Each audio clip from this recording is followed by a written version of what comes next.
काशी, अपने क्रोध को पालना सीख बेटा। जब गांधी जी को गाड़ी के बाहर फेंक दिया गया था ना, तो उन्होंने टीसी पर अपना क्रोध जाहिर नहीं किया। तुम्हारी औकात ही क्या है? अपनी औकात में रहकर बात कर। मेरे टुकड़ों पर पलने वाला मुझसे बराबरी करेगा। तुम गरीब लोग एक नंबर का लालची और खुदगर्ज होते हो। ऐसे आग उगलने वाले शब्दों से भी दिल में आग नहीं लगी तो जिंदगी वैसे ही लोगों के आगे घुटनों के बल जीने पर लाचार और विवश हो जाएगी। घातक फिल्म का यह डायलॉग याद होगा, अपने क्रोध को पालना सीख। दोस्तों, जिंदगी तब शुरू होती है जब स्कूल कॉलेज की पढ़ाई खत्म होते ही गरीबी से जूझ रहे अपने घर को संभालने की जिम्मेवारी उठानी पड़ती है। यह ऐसा वक्त होता है जो आपको ऐसे चौराहों पर खड़ा कर देती है जहां से समझ नहीं आता कि अब मैं किधर जाऊं और क्या करूं। यहां मैं एक छोटी सी कहानी सुनाता हूं कि कैसे क्रोध को पाला जाता है, अपने साथ किए गए जलील और अत्याचार का बदला कैसे लिया जाता है। यह कहानी बहुत ही जबरदस्त है। पूरा वीडियो देखिए क्योंकि कहानी अंतिम में ही खुलती है। So let's get started.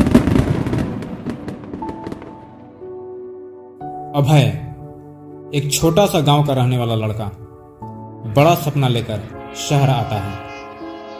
वह अपने परिवार के लिए बेहतर भविष्य चाहता था, लेकिन उसकी शिक्षा अधूरी थी और अनुभव कम। इसलिए उसे एक फैक्ट्री में छोटी सी नौकरी मिली।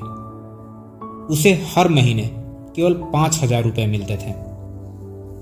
अभय के माता पिता अपनी जिम्मेवारियां निभाते हुए अपने ही जैसे गरीब परिवार में अनन्या नाम की एक लड़की से शादी कर देते हैं। समय बीतता है, उसके बच्चे भी हो जाते हैं, जिस कारण जिम्मेवारियां और बढ़ जाती हैं। अभय का काम दिन रात चलने वाली मशीनों को चलाना होता था। वह 12-14 घंटे काम करता था, लेकिन उसका वेतन इतना कम था कि वह बड़ी मुश्किल से अपना खर्च चला पाता था और अपने परिवार का पेट भर पाता था। उसका एक छोटा परिवार था। माता पिता गांव में अकेला रहते थे। पत्नी और 2 छोटे बच्चे उसके साथ ही रहते थे।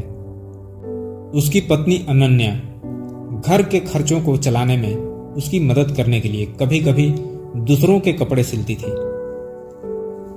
अभय का सपना था कि वह अपने बच्चों को खूब पढ़ाए ताकि वे उसकी तरह संघर्ष न करें, लेकिन बच्चों के स्कूल की फीस और किताबों के पैसे जुटाने में बहुत मुश्किल होती थी। बच्चे बड़े हो रहे थे। उसकी जिंदगी रोजमर्रा की जरूरतों को पूरा करने में ही बीत जाती थी। अभय अक्सर देखता था कि उसके जैसे गरीब लोगों को समाज में वो प्रतिष्ठा, सम्मान नहीं मिलता था जैसा वो सोचता था। कभी कुछ गलती हो जाता था जिसके कारण उसे हमेशा नीचा दिखाया जाता था, डांटते रहता था और देर रात तक काम करवाता था, जिसका पैसा भी वो नहीं देता था। एक दिन अभय को घर आने में देर हो गई। अभय की पत्नी अपने बेटे से बोलती है, अभी तक तेरे पापा घर नहीं आए, जरा देख आ कहां रह गए।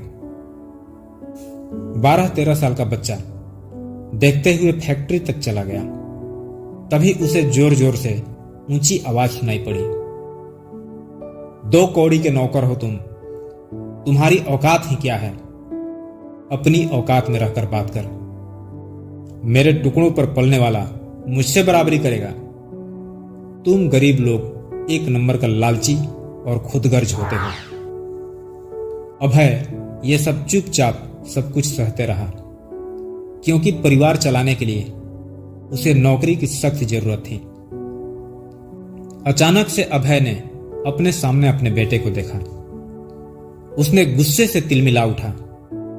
अभय ने बोला, बेटा, क्रोध को पालना सीखो और ये योजना बनाओ कि ऐसे लोगों को जवाब कैसे देते हैं। दोनों बाप बेटे घर लौटकर मौन हो जाते हैं। अनन्या सब कुछ समझ गई। लगातार काम करने और पर्याप्त भोजन न मिलने के कारण अभय की सेहत दिन प्रतिदिन खराब होती जा रही थी। उसे पीठ दर्द, सिर दर्द और थकान हमेशा रहती थी। एक दिन काम करते समय वह बेहोश हो गया। उसे अस्पताल ले जाया गया, लेकिन इलाज के पैसे जुटाने के लिए उसे अपनी पत्नी की एकमात्र सोने की चूड़ियां थीं, जो मजबूरन उसे बेचनी पड़ी। इन कठिन परिस्थितियों के बीच अभय ने हार नहीं मानी। उसने अपने बच्चों की शिक्षा के लिए हर संभव कोशिश की। उसने रात में एक चाय की दुकान लगानी शुरू की ताकि वह थोड़ा और कमा सके। कुछ वर्षों बाद जिस फैक्ट्री में अभय काम करता था, वो फैक्ट्री घाटे में जाने लगी, क्योंकि उस फैक्ट्री के बगल में एक बड़ी फैक्ट्री लग गई थी, जिसके आगे उसका मालिक की फैक्ट्री धराशायी हो गई। जब उस मालिक को पता चला कि जो नई फैक्ट्री लगी है वो किसी और की नहीं बल्कि अभय के लड़के निर्भय का है, तो उसकी आंखें फटी की फटी रह गई। दोस्तों, ये कहानी नहीं बल्कि हमारी आपकी हिम्मत, जज्बे, जुनून और संघर्ष की भी है। आपका जीवन इस बात का उदाहरण है कि चाहे परिस्थितियां कितनी भी कठिन क्यों न हो, विवश और लाचार जिंदगी को कमजोरी नहीं ताकत बनाना सीखिए और अपने साथ हो रहे अत्याचार और अभद्र व्यवहार का जवाब विवादों से नहीं बल्कि अपने उस गुस्से, उस क्रोध को पालना सीखिए और उसका जवाब देर से ही सही मगर अपने काबिलियत से देना सीखिए। ये कहानी यहीं समाप्त होती है। मुझे सुनने के लिए आपका बहुत बहुत आभार। मुझसे जुड़े रहने के लिए मेरे चैनल को भी सब्सक्राइब जरूर करें। जल्द मिलते हैं अगले वीडियो के साथ। तब तक के लिए जय हिंद, वंदे मातरम।